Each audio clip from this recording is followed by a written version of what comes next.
This is True Crime Out Loud.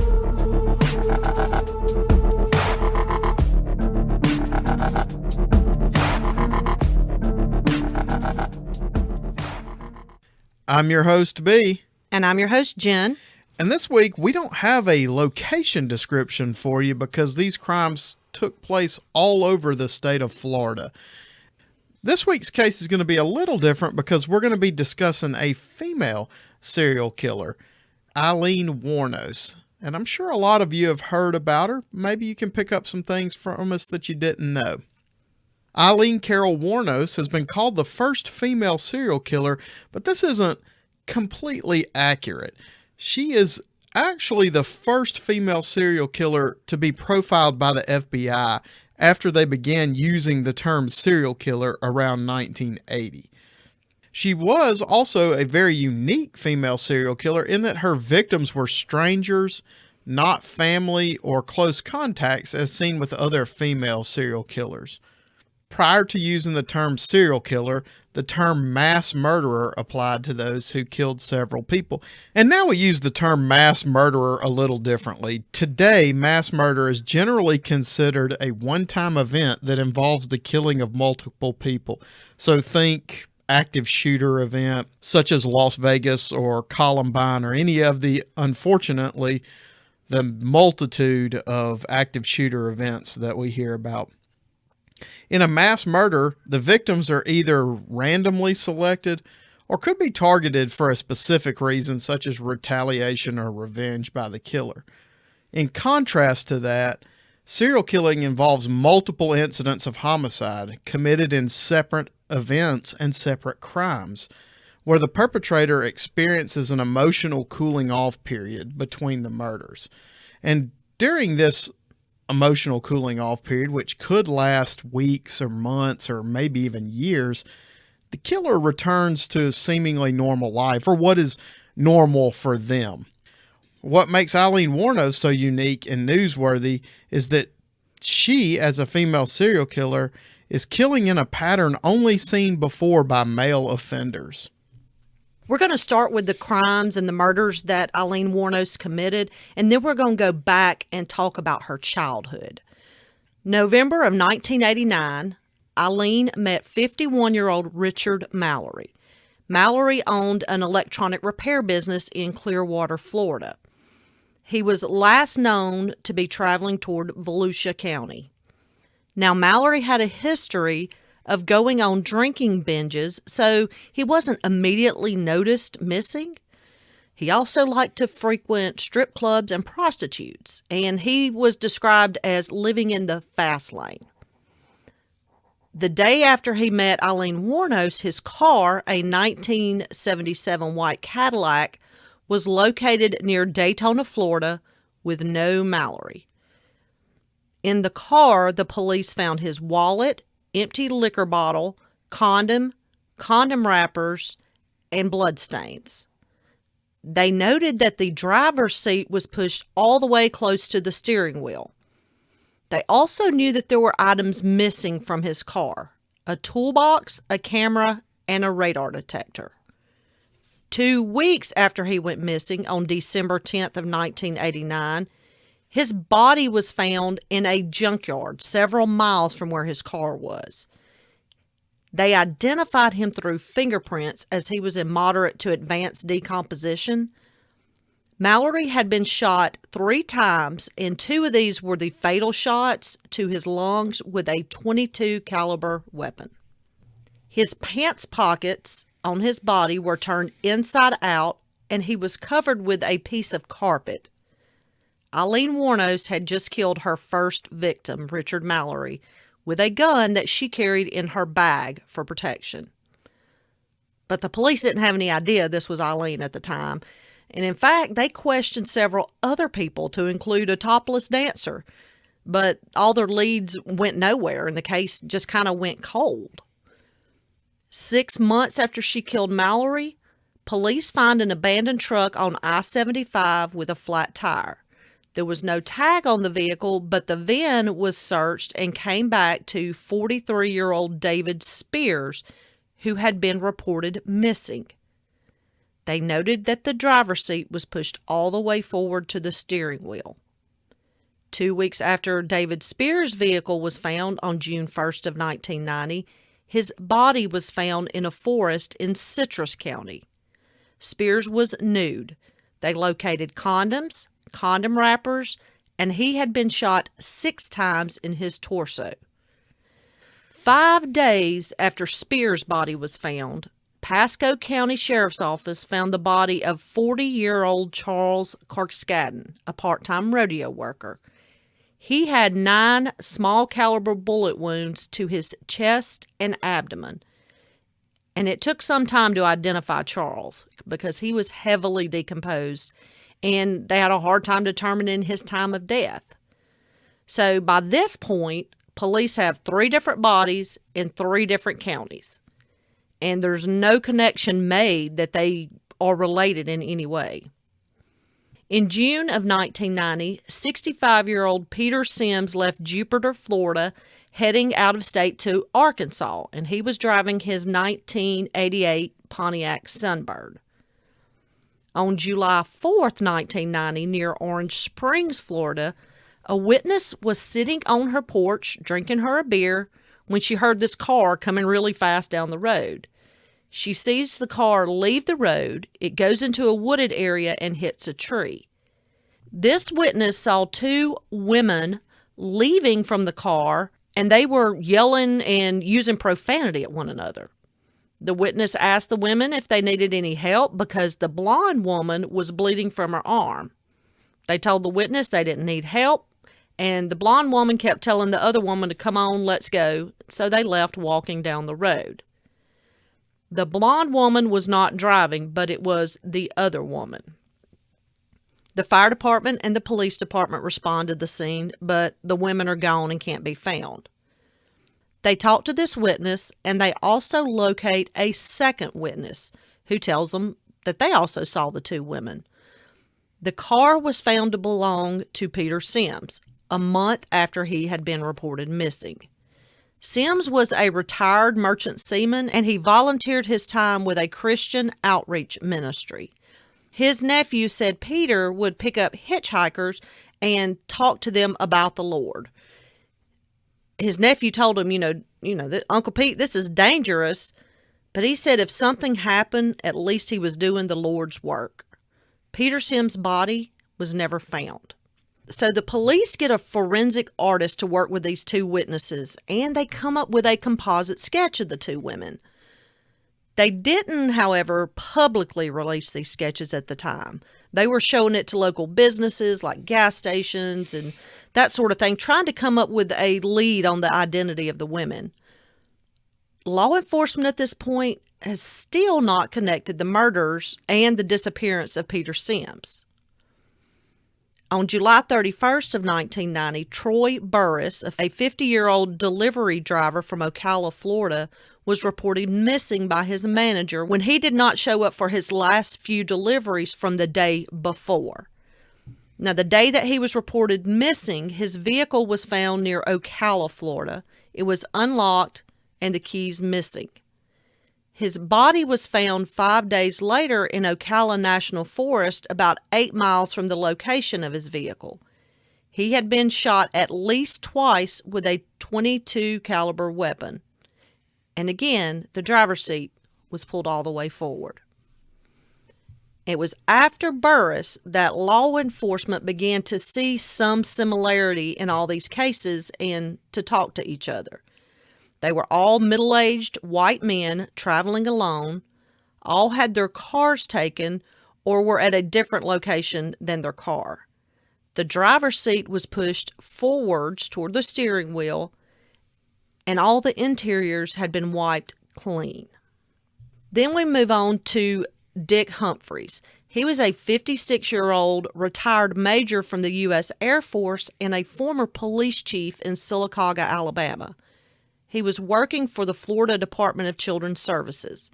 He was reported missing after he had checked on a few families and then did not report back in. On September 12, 1990, in Marion County, 2 boys were out riding their bikes when they located the body of Humphreys at the end of their cul-de-sac behind a concrete culvert. He was fully clothed, and he had been shot a total of 6 times.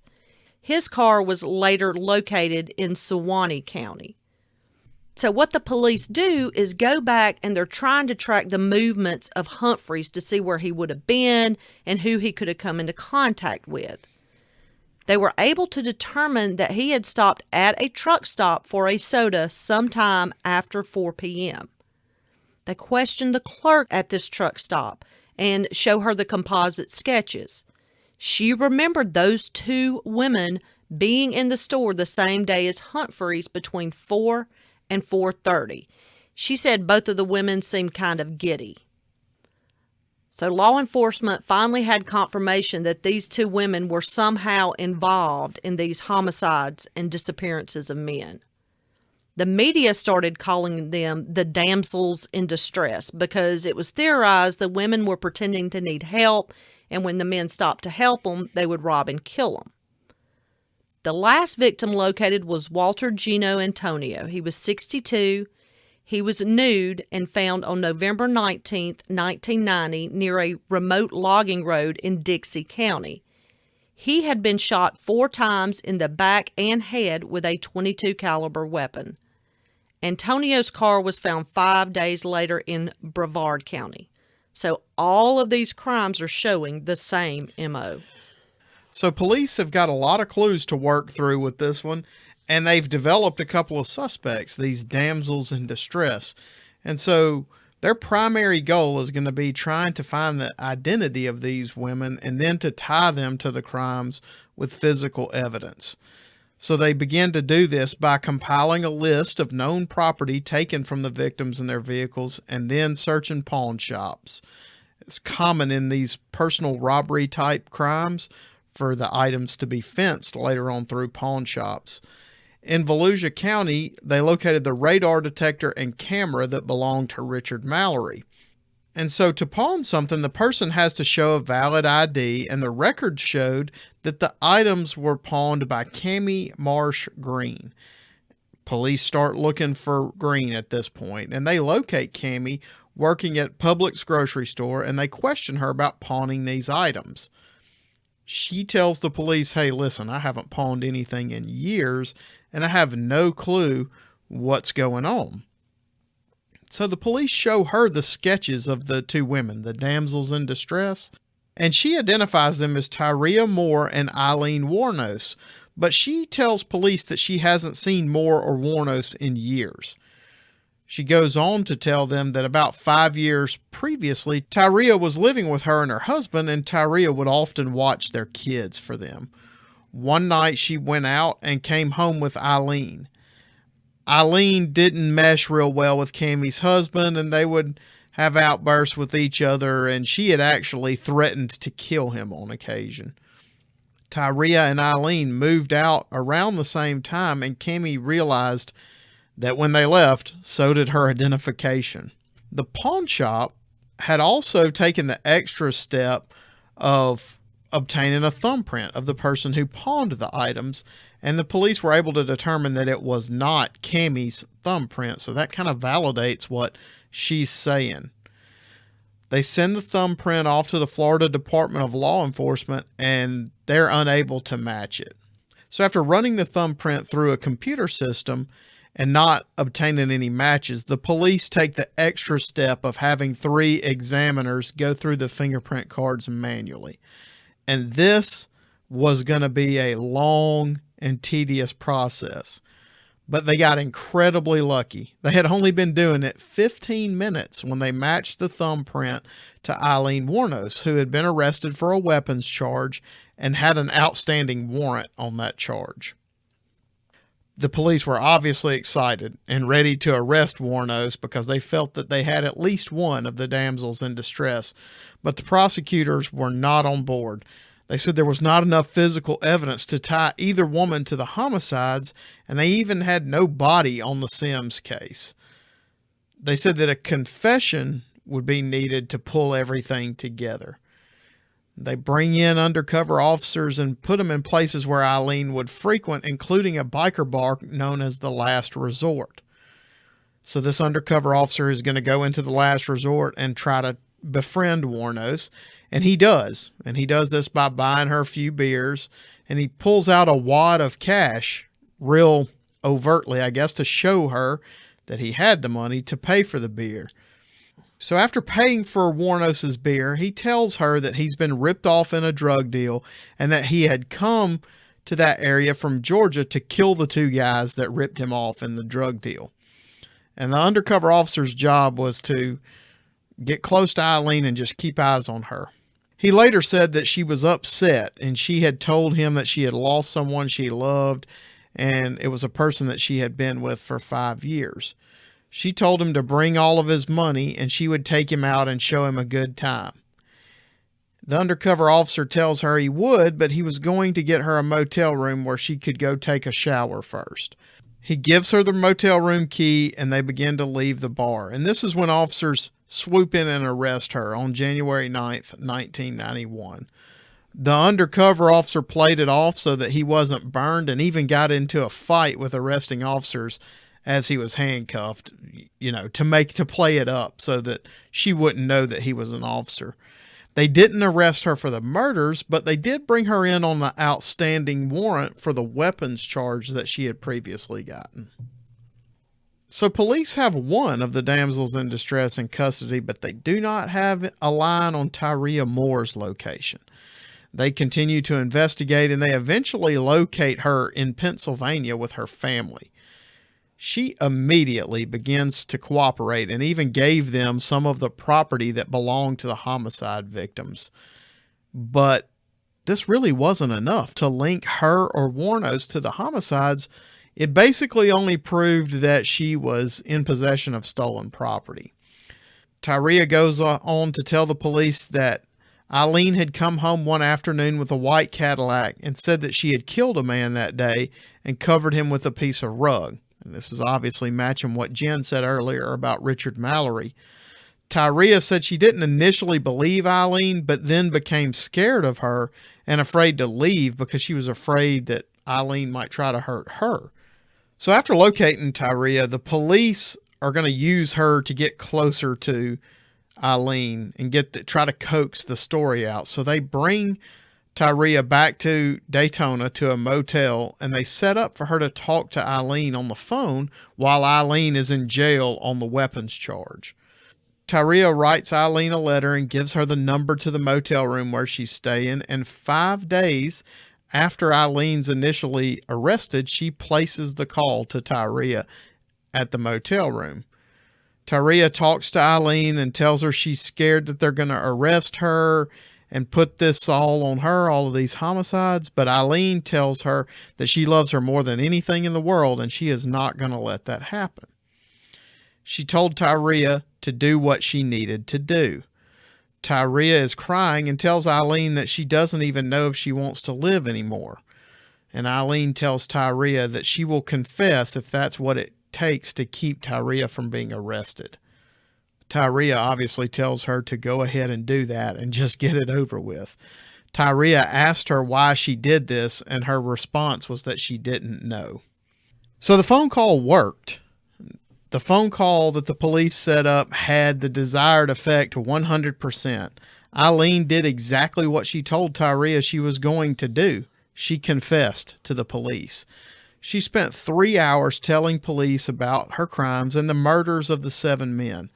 She told them where they could find the gun that she used, and in fact, she had thrown it in a lagoon, and police were able to recover the weapon. She told police that she was confessing because she wanted the heat off of Tyria because she had absolutely nothing to do with the crimes. She was only interested in clearing Tyria and her family because Tyria was innocent and a good person, according to her.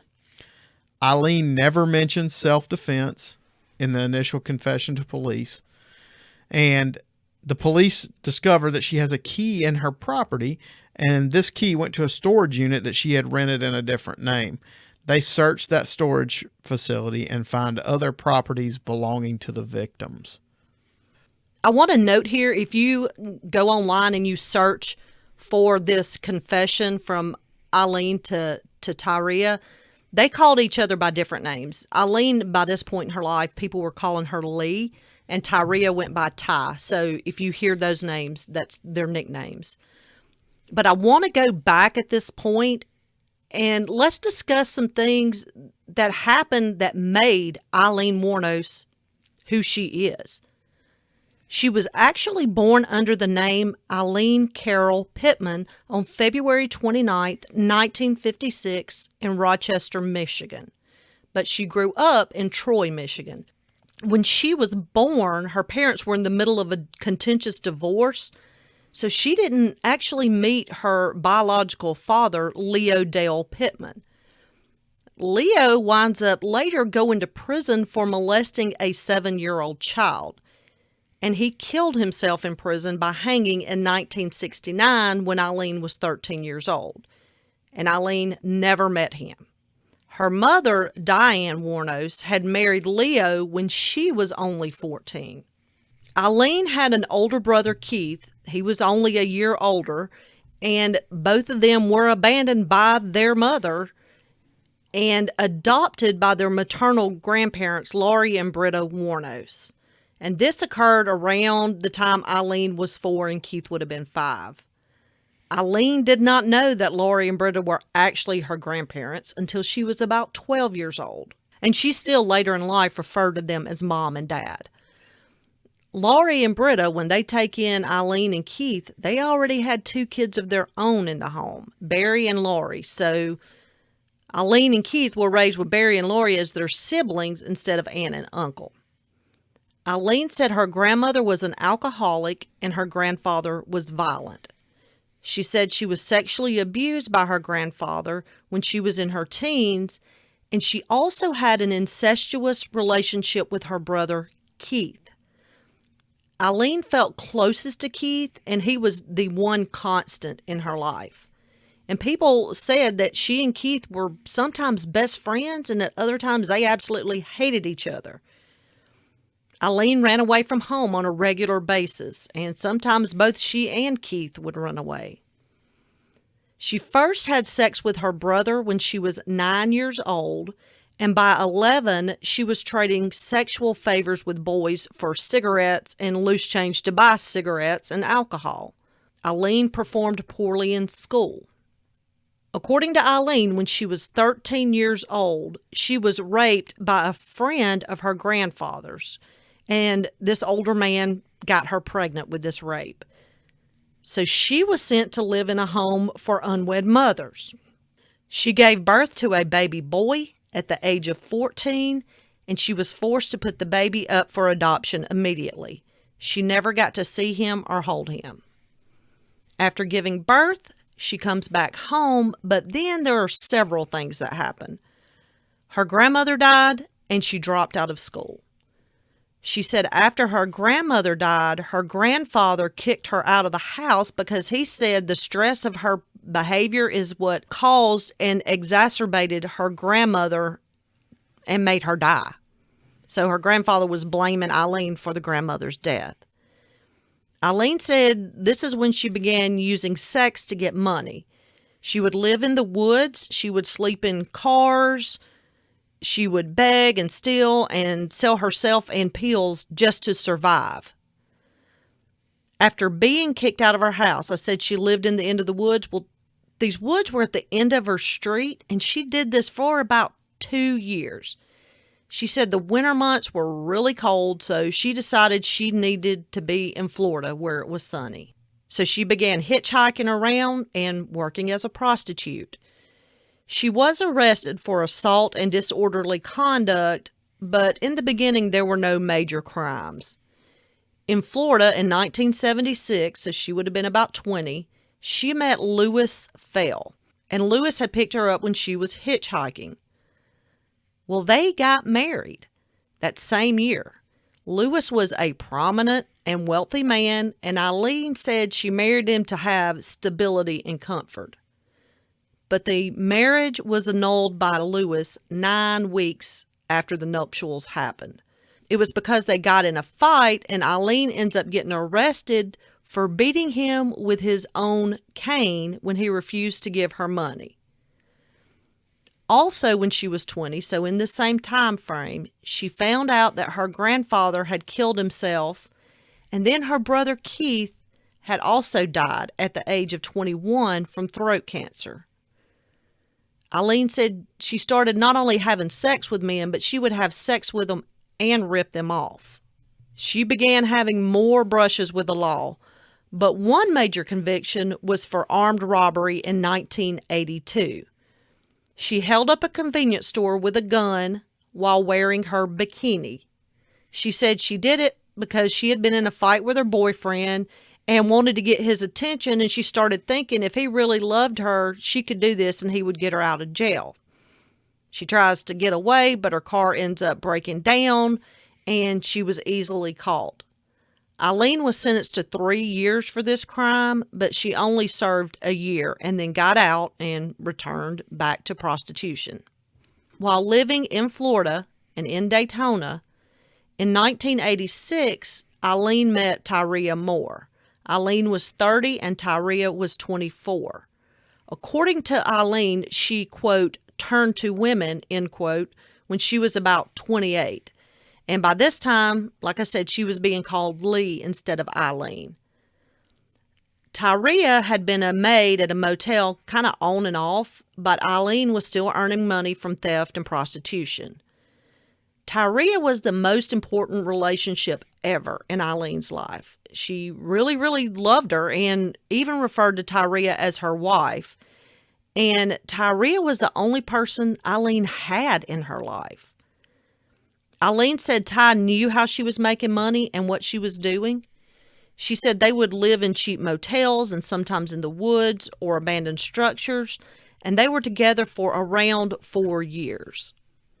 Eileen said she loved Ty more than anything and anyone she had ever loved, and did everything she could to make her happy. Eileen says she was prostituting and bringing in $100 to $150 a week, but Tyria would blow through this money.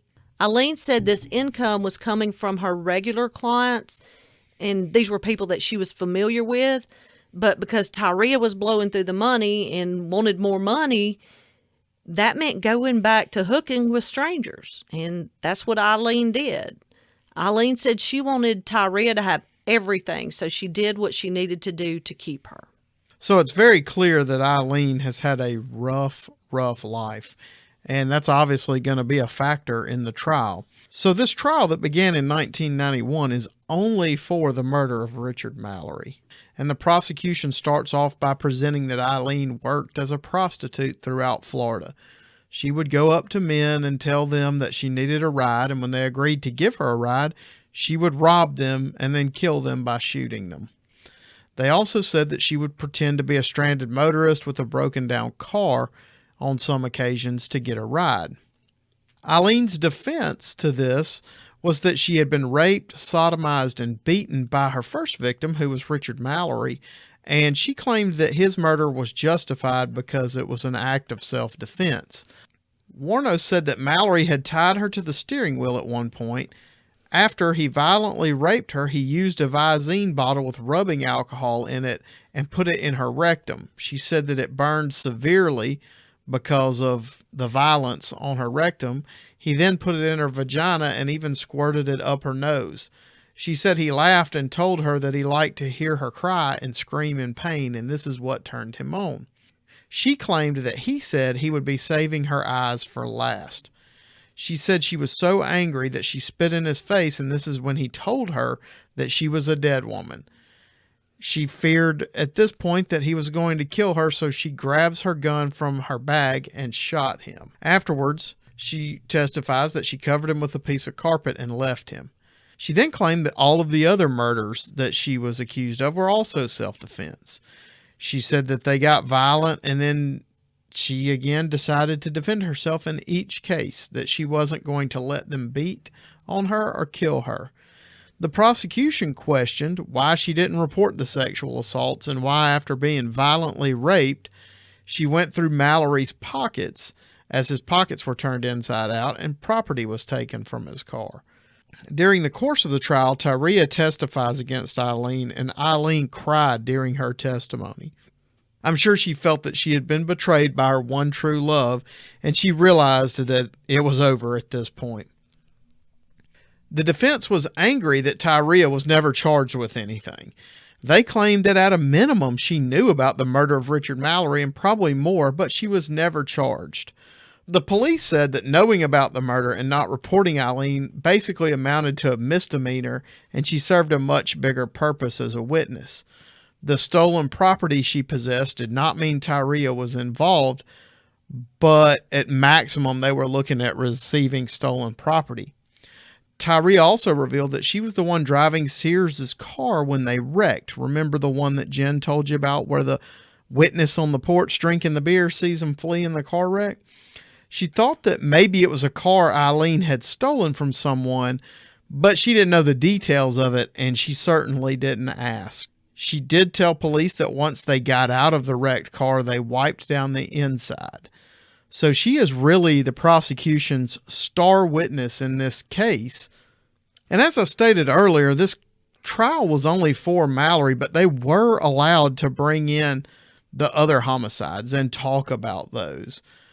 A combination of that and Tyria being the prosecution's star witness led Eileen to be convicted of first-degree murder for the murder of Richard Mallory on January 27th, 1992.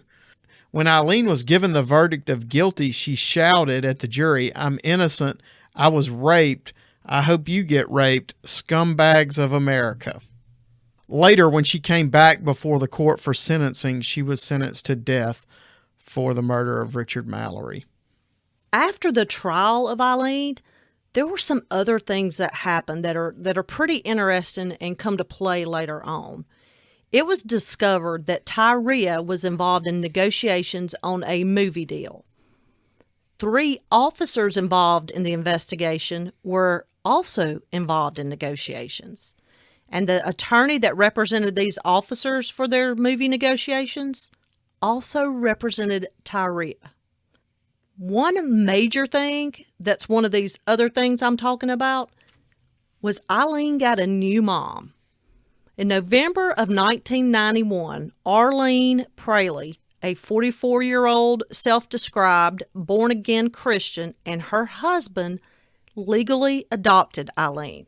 Aileen lived on a 35-acre farm where they bred horses and had wolves. Aileen had seen Eileen in the news, and she said she prayed on it for a few weeks and then felt compelled to reach out to her and wrote her a letter. Aileen became obsessed with trying to visit Eileen, but because they were not related, it made it difficult for Aileen to visit. So she adopted Eileen. The attorney that Aileen used to adopt Eileen was Steve Glazer, also called Dr. Legal. Aileen said that she could read eyes, and she was able to read Eileen's eyes and knew that she was a good person and not capable of doing what they said she did. Eileen got to the point after meeting Aileen that she wouldn't even talk to people unless people had talked to Aileen first and cleared it through her. So after the Mallory trial and the adoption, Steve Glazer, the adoption attorney, becomes Eileen's attorney for the rest of her trials. He did this pro bono. For me to say that he didn't have experience with these type of cases is going to be a major understatement, and you will learn why here in just a minute. Eileen's plan was to get out of prison and live on the ranch with Aileen and her husband. And during all this, Nick Broomfield is trying to get an interview with Eileen for a documentary, and he wound up doing 2 documentaries. And he's told by Steve Glazer, Eileen's attorney, and Aileen Praley, Eileen's adoptive mother, that the fee to do an interview with Aileen Wuornos would be $25,000. Now, Eileen, being convicted of murder, is not allowed to profit from her crimes. So Broomfield decides, I'm going to make this the subject of the documentary. And the title of it is Eileen, Selling of a Serial Killer. I highly recommend it if you haven't seen it. This documentary shows his negotiations and paying money to Steve Glazer and Arlene Praley. Arlene told Nick that the money goes to her, Arlene, for Eileen, and a small portion to Steve since he was working for free. Steve said that Arlene was not motivated by money and was only motivated by Christian love. While they're in negotiations to interview Eileen, Eileen's decided she's having a bad day and doesn't want to be interviewed, so Arlene begins to negotiate with Broomfield her own fee to do her own interview. And she tells him to talk to her attorney, Steve Glazer, because he was representing her in these negotiations. Arlene said the fee would depend on what all he wanted to see. She had all their letters, artwork from Eileen, the adoption paperwork, etc. Steve Glazer, her attorney, knows that she's got a trial coming up for 3 more murders for Spears, Humphreys, and Burris. Arlene, the new mom, tells Eileen she just needs to come clean and plead guilty. Steve Glazer makes the comment that if she did not plead guilty or no contest, then he would have to withdraw from the case because he didn't have the resources to fight it. And Eileen does. She takes that advice and she pleads no contest to the rest of the charges. And there was no plea agreement, which is very unusual. Her attorney did not try to negotiate with the prosecution for any kind of deal. Eileen winds up receiving a total of 6 death sentences for all the murders except Sims. She did admit to his murder, but his body has not been found, so they did not try her for this case. Arlene herself says that she told Eileen that Florida has the death penalty, so why not just go for it and she could be home with Jesus in just a few years. When the judge tells Eileen that she's getting 3 more death sentences after pleading no contest, she tells the judge, "Thank you. I'll be in heaven while you all are rotting in hell." And then she waits a minute and says, "I hope your wife and kids get raped." And then on her way out of the courtroom, she shoots a bird at the judge as she's leaving. Now, Eileen ends up cutting off contact with Steve Glazer and Arlene Praley. She said she did this because they were just in it for the money and trying to profit from her. Arlene Praley says that Eileen was just mad at them because she got the death penalty. She wanted to die, so Steve and Arlene supported it, and they didn't understand why she was mad at them. One other interesting thing here, Arlene had told Eileen that she read Nick Broomfield's eyes, the guy doing the documentary, and she told Eileen to be careful with him and not to trust him. The book, it's titled On a Killing Day, which is about Eileen, gives Arlene Praley 33% of the profits of every paperback sold. So in any case where someone's given the death penalty, they get an automatic appeal. And Eileen still claimed that the murders were in self-defense, and this time she had an adequate defense team. Their first concern was that Eileen was an alcoholic, and her original defense did not use voluntary intoxication as a part of that defense. And that was a possible defense in Florida at the time. Her original attorney said they didn't use this defense because they didn't consider it to be effective, and they think that it went against her claim of self-defense. They could not argue that she was heavily intoxicated while also arguing that she had enough mental capacity to be able to perceive Mallory as a threat to her life and react to that threat. Plus, she remembered the events in great detail, which would not be characteristic of someone intoxicated. The next argument presented on appeal was that her original attorneys did not present a single personal witness for Eileen. No one that had been friends with her or knew her testified on her behalf. The original attorney said that Eileen was insistent on testifying her own behalf, so she was her own personal witness. They claimed that they did locate some other witnesses, and some would not have looked good on the stand, and the others didn't have anything good to say about Eileen. There was one witness, Tom Evans, and Tom was a truck driver, and he had spent over a week with Eileen, and they wanted him to be a witness for her defense. But Evans had some requirements for this. He wanted the defense to provide him with a condo on Daytona Beach for him and his two friends, plus $100 a day stipend, plus expenses, plus a limo and a chauffeur. The attorney said this basically amounted to extortion on Evans's part, and he wasn't really believable anyway. Eileen, in fact, claimed that she didn't even know Evans. A big issue raised in Wuornos' appeal was that nothing about Mallory's background was ever brought in to the original trial. Her attorneys did not discover his past and present it in trial. Mallory had, in fact, spent time in an institution for sex offenders in Maryland. He had broken into a woman's home, grabbed her from behind, and tried to rape her. He was charged with assault and attempted rape. He used an insanity plea and got to spend his sentence in a mental institution instead of an actual prison. They never brought this up at trial. I want to say the insanity plea it got used a lot and it worked. Now it doesn't work. No, it is not very easy to use now. The appeals attorneys, they worked a lot harder to locate witnesses. And they wanted particularly witnesses who said they had seen Eileen being physically abused by her grandfather. They found those witnesses. They even found one witness that saw Eileen and her brother having sex, and then the witness had sex with her. And they also knew of her living in the woods. So they've started to develop some witnesses that can kind of back up what Eileen's claiming about her childhood. These witnesses said that Eileen, along with some other kids in the neighborhood, often drank and smoked marijuana and used drugs.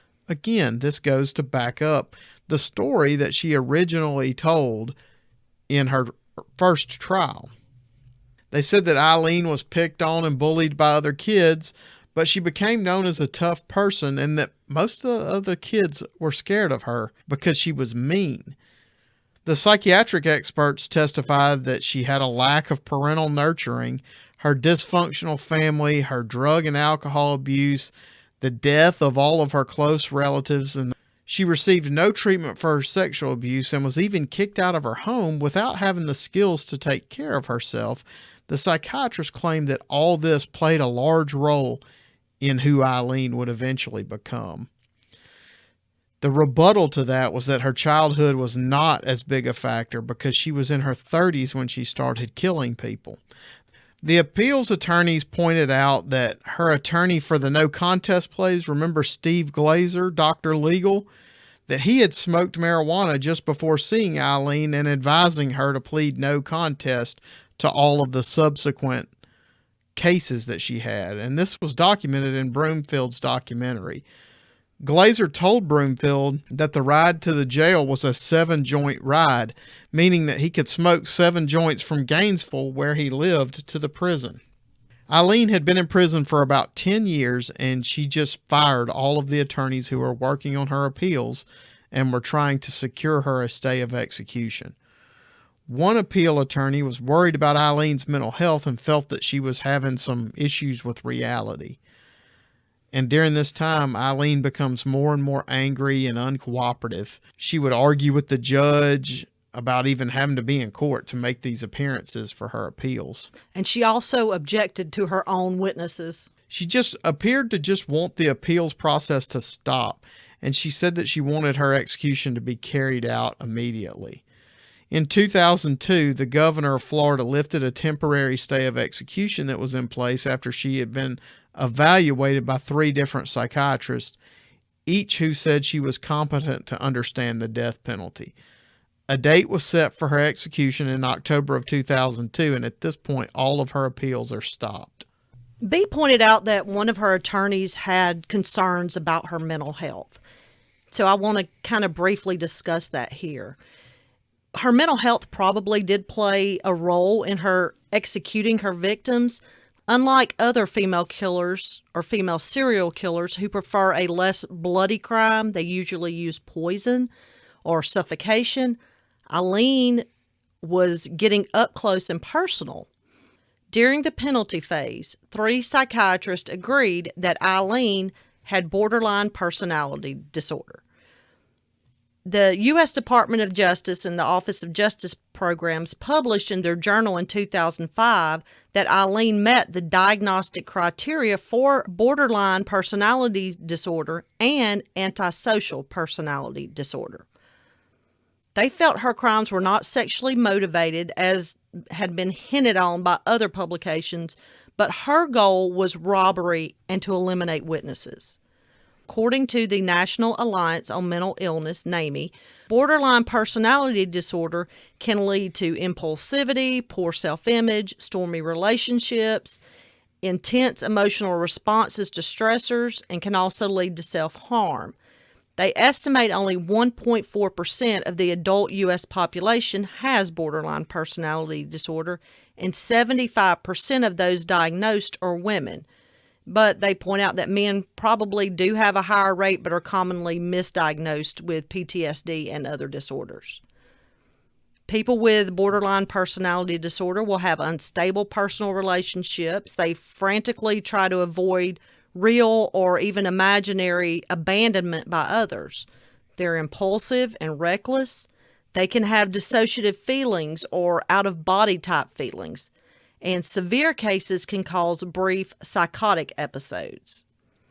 Now, antisocial personality disorder, according to the Mayo Clinic, is where a person shows no regard for right and wrong and ignores the feelings and rights of others. People with this disorder tend to be manipulative and treat others harshly. They show no guilt or remorse. Many become criminals. They lie and behave violently and impulsively. They usually have problems with drug and alcohol, and they usually can't function properly within the confines of a family or work or school. People with this disorder tend to show symptoms of conduct disorder prior to the age of 15. Risk factors for this are a family history of mental illness, being abused or neglected as a child, having an unstable, violent, or chaotic family life during their childhood, and men are at greater risk of having antisocial personality disorder. Now, people can argue all day long on her mental health and what she may have, but I think the argument would be people who become serial killers all have some type of mental health issues. I've saved this toward the end of the podcast because Eileen's statements that she has made once she was in jail were all over the place. And it was kind of hard to fit them in with the timeline of everything else because of how chaotic they were. And she was interviewed a few times in jail, most notably by Nick Broomfield, who completed the 2 documentaries. One of them was Eileen, Selling of a Serial Killer, and his follow-up documentary was Eileen, Life and Death of a Serial Killer. Eileen's main concern and why she did interviews is she wanted to talk about the crooked cops. She originally tells Broomfield that the murders were self-defense.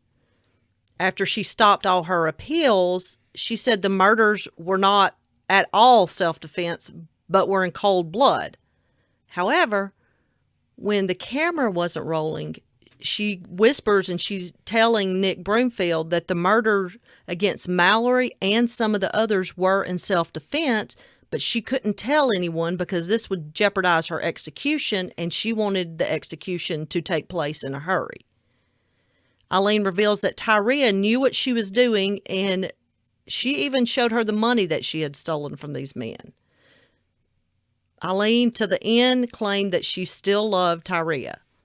She said that she and Tyria were living at the Fairview Motel when they first saw the composite sketches on TV, so she told Tyria to call her parents and get them to send her a bus ticket so she could leave Florida, and her parents did this. Again, Eileen's biggest concern with every interview was about the crooked cops. She said that the police knew who she was after Mallory was murdered, but they allowed her to keep killing. She said they wanted her to kill in order to get a high-profile case so they could make a book and movie deal. She said Steve Glazer, one of her attorneys, and Arlene Praley, her adopted mother, are the ones who convinced her to change her plea to no contest just so they could make money. Eileen says that Arlene told her, "Don't go through all these trials. I can't take it anymore. You're killing your new mom with these trials. If you don't go to trial, the cops won't have anything for their movie deal." And we know that Eileen was fixated on these crooked cops. She said that Steve Glazer and Arlene Praley both suggested to her how she could kill herself in prison. She told Broomfield that Tyria would spend all their money that she made, so she had to go out every day and bring more and more. She said it got to the point that they were over $1,000 due in rent, and she was desperate, and that's when things started happening. She went on to say some even wilder things about these crooked cops, as she says. She says the cops let her kill. They were surveilling her before she killed, and she knew they were doing it. Helicopters with cops in it would drop out of the sky and pick her up. And this was 5 months before she was arrested. She said she killed because the cops let her, and they were letting her clean up the streets. She also said they had been using sonic pressure on her head since 1997, and it was crushing her head. She thinks that they have a TV or a mirror rigged with some kind of surveillance on her, and they're trying to make her look crazy, but they're actually just rigging the cell to torture her. She says she had to wash off all of her food because of what they were putting on it. Obviously, she's having some type of mental health issue. Eileen says if she had grown up in a more ideal childhood and more stable, she would have been an upstanding member of society. She would have been an archaeologist, a paramedic, a firefighter, a cop, or an undercover cop. Those were her choices of careers. Towards the end of her life, Eileen actually became close with one of her childhood friends, Dawn Botkins. She wrote letters to Dawn back and forth, and she said that she never wanted to kill, but Satan let her run into Richard Mallory. She said after the second murder, and that was of Spears, she knew it was over for her, so she did what she had to do to survive, and she would hustle to survive. She told Dawn that if she would have just quit after the first incident, things would have been okay. But her love for Tyria kept her wanting to keep doing what she needed to do to keep Tyria secure and to not lose her. She said she felt her and Tyria would have stayed together for life if this had not happened. So after her conviction and all of her appeals run out, she's obviously, her mental health is slipping while in jail, and it leads up to her execution date, and her final meal was just a cup of coffee, and her last words were, quote, "I'd just like to say I'm sailing with the Rock, and I'll be back like Independence Day with Jesus June 6th. Like the movie, big mothership and all, I'll be back," end quote. On October 9th, 2002, Aileen Wuornos was executed by lethal injection in Florida prison at the age of 46. Her body was cremated and her remains were sent to her childhood friend, Dawn. Dawn had a tree in her yard that Aileen said would be perfect for her ashes, so that is where Dawn buried them. But it's not over. I want to discuss something. I had a big problem doing this research with Tyria's involvement, and I know they said all they had was the receiving stolen property on her. But in the Humphreys case, the attendant at the gas station said both women were in there together, and that's supposedly where they met up with Humphreys. So I have a feeling, and I'm not the only one to point this out, that Tyria had way more involvement in this than she let on, but Eileen wanted to protect her and didn't want Tyria to go down for anything. Well, I mean, it's like we always say, it's not about what you know, it's about what you can prove. They also didn't develop any direct evidence linking Tyria to involvements in the murder. They had some stuff that had her as an accessory after the fact, and she was in possession of property that belonged to the victims, but to my knowledge, they never came up with any evidence that she was at the scene of the homicides or participated in any of them. I think, Tyria aside, Eileen, once she killed Richard Mallory, whether it was self-defense or not, whatever happened between her and Richard Mallory, we will never know. But I think at this point is when she realized that she could kill and get away with it, because it was 6 months after Mallory before she killed her next victim. So that time went by and she thought, okay, I've done this. I don't have regrets. I've gotten away with it. And it just became easier. Well, probably so. And I mean, she's been abandoned, and everyone in her life, basically outside of Tyria, who eventually does as well, has betrayed her. And so she probably just figured after the killing of Mallory, hey, I've got to hustle to survive. And I have killed this guy and robbed him and gotten away with it. Like you said, whether it started out as a self-defense thing or not, who knows? I get the feeling that she kind of pictured herself this runaway train kind of situation. I mean, she had to have known that this was not going to last a long time. None of her murders are planned or anything super meticulous like we often see with serial killers. She was bound to get caught doing this, and I'm not even sure that she didn't realize that. Oh, she did. In one of her interviews in jail, she said the police had to have had all kind of evidence. She's like, I'm not a great criminal. I didn't, plan this stuff out and go into great detail. She's like, they had to have known. I mean, I was sloppy. That's what she said. So, I mean, I think she knew. I think ultimately it's a sad story because she definitely had some undiagnosed mental health issues and she had a horrible childhood. But I mean, all of those things don't add up to killing people. I mean, the way that she did. And I know that she claims that everything is self-defense. I think that would be highly, highly unlikely. Even if Mallory's incident was self-defense, and as we say, there's really no way to prove or disprove that. It is highly unlikely that all of these cases were self-defense cases. And I think that's pretty much how anybody who hears the story feels. They weren't all that way. But you can't help but feel for the childhood Eileen and what she went through. And like you said, other children go through that and don't become serial killers. But I think this culmination of her childhood, meeting up with Tyria, trying to hang on to this relationship, and the way she was having to live her life created Aileen Wuornos. I think so. I mean, I think it definitely had a hand in creating a serial killer. And as sad as that is, we all acknowledge that doesn't absolve her of responsibility. And in my mind, her punishment was just.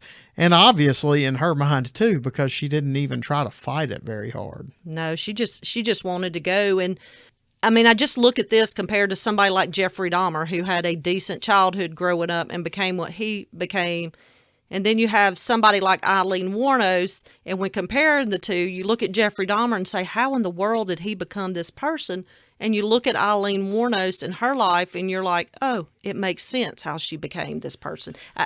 I guess that's what I'm trying to point out. You can look at that and point to these things made this person. Sure, and I think when you are in an environment where you have to continually do things that you don't want to do to survive, that jumping to that next level, I mean, that gap gets smaller and smaller and smaller. And so what I mean is if, at 9 or 11, she begins having sex with boys to, obtain money or cigarettes or anything, that's a huge, all right. That's huge, especially for somebody that age. And then the older she gets, that's not providing what she needs financially. She's living in the streets. She's living out in the woods. And so now not only are we going to have sex with men for money to try to achieve those financial goals, we're going to rob them too. And that works for a while. But then we meet Tyria and the money and the jump. I think it gets easier for her crimes to escalate, I guess. Oh, yeah. I mean, I can see that. But also looking at her history of everybody in her life betrayed her. I mean, she was, according to her statements, she was sexually abused by grandfather, by brother. Grandmother was an alcoholic, given up by parents. I mean, she legit had nobody in her life until there at the very end where she reconnected with Dawn. And I think that it was a true friendship. It wasn't Dawn trying to get something out of Eileen. But, I mean, all her life, she had nobody. I mean, you look at it and it's a sad case how this person developed. But I have a question. Do you think if she had never met Tyria Moore and was trying to hold on to that relationship, she would have ever become a serial killer? I think so. Because I think she had a combination of childhood trauma and her lifestyle, although it doesn't lead to that for every person living that lifestyle, it makes her more susceptible to it.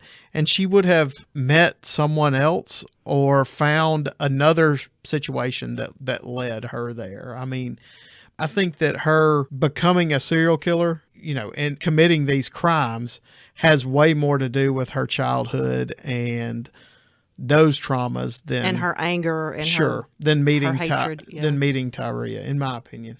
Yeah, I was just curious at what you thought because, I mean, I'm like you. If it hadn't been Tyria, it would have been somebody else. But I think that kind of maybe sped up the process because she, with borderline personality disorder, never having a stable relationship in her life, and Tyria is the one stable and trying to hold on to that. I think maybe, now this is just a Jen opinion here. This is not solid science or anything, but I think maybe that sped up what would eventually happen anyway.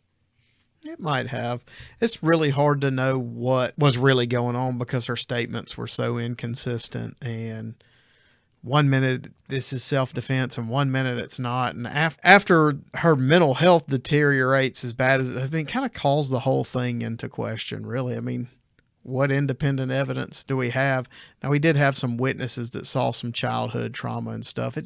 But it's just hard to nail down any of it because she was so inconsistent in her statements. Okay, one more thing I want to discuss. How about that attorney, Steve Glazer, and this mom, Arlene Praley? Sounds like he was a scumbag ambulance chaser, and, so was Arlene. I believe that the thing was undertaken to make money for them, and it did. I think Eileen had it spot on when she said they were both chasing after the dollar. Sure. I just need to point that out because I did not know about that. I mean, I knew a lot about Aileen Wuornos' case, and a lot of people have seen the movie Monster, and it's, that's a dramatization. So there's things added for theatric element. So watch those documentaries that I talked about with Nick Broomfield, and there's several other sources that I have in our notes on our website because I did not know about a whole deal about Glazer and Arlene Praley and the negotiations and that kind of thing. And I was just like, my goodness. I mean, it was something all the time. Well, and based on what we've seen, they were obviously motivated by money. From what we've seen presented here today, they didn't take any as her attorney, he took no real steps to help her legally. I mean, he did nothing positive for her case. And in fact, his best course of action, his recommendation to her is, hey, plead guilty because I don't have the money to fight it. Well, you may need another attorney if that's the case. Yeah. Well, we hope you enjoyed this week's case. And as always, we'll see you next week. We would like to hear your thoughts on this and all of our cases. And as always, you can reach us by email at truecrimeoutloud@gmail.com, Facebook and Instagram at True Crime Out Loud. Out Loud is 2 words, not one, and Twitter at TC Out Loud. Photos, links, and sources for this case can be found on our website at www.truecrimeoutloud.com.